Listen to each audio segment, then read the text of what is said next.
कहते हैं कि सिकंदरिया की महान लाइब्रेरी में जब भीषण आग लग गई तब केवल एक ही किताब आग से बच पाई।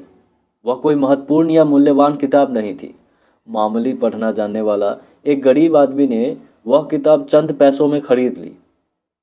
किताब में कुछ खास रोचक नहीं था, लेकिन किताब के भीतर आदमी को एक पर्ची पर कुछ अजीब चीज लिखी मिली। उस पर्ची पर पारस पत्थर का रहस्य लिखा हुआ था। पर्ची पर लिखा था कि पारस पत्थर एक छोटा सा कंकड़ था जो साधारण धातुओं को सोने में बदल सकता था। पर्ची के अनुसार वह कंकड़ उस जैसे दिखने वाले हजारों दूसरे कंकड़ों के साथ एक सागर तट पर पड़ा हुआ था। कंकड़ की पहचान यह थी कि दूसरे कंकड़ों की तुलना में वह थोड़ा गर्म प्रतीत होता, जबकि साधारण कंकड़ ठंडे प्रतीत होते।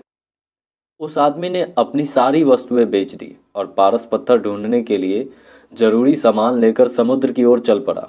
वह जानता था कि यदि वह साधारण कंकड़ों को उठा उठा कर देखता रहा तो वह एक ही कंकड़ को शायद कई बार उठा लेगा। इसमें तो बहुत सारा समय भी नष्ट हो जाता। इसलिए वह कंकड़ को उठा उठा कर उसकी ठंडक या गर्माहट देखकर उसे समुद्र में फेंक देता था। दिन हफ्तों में बदले और हफ्तों महीनों में वह कंकड़ उठा उठाकर उन्हें समुद्र में फेंकता गया। एक दिन दोपहर में उसने एक कंकड़ उठाया। वह गर्म था, लेकिन इससे पहले कि वह कुछ सोचता, आदत से मजबूर होकर उसने उसे समुद्र में फेंक दिया।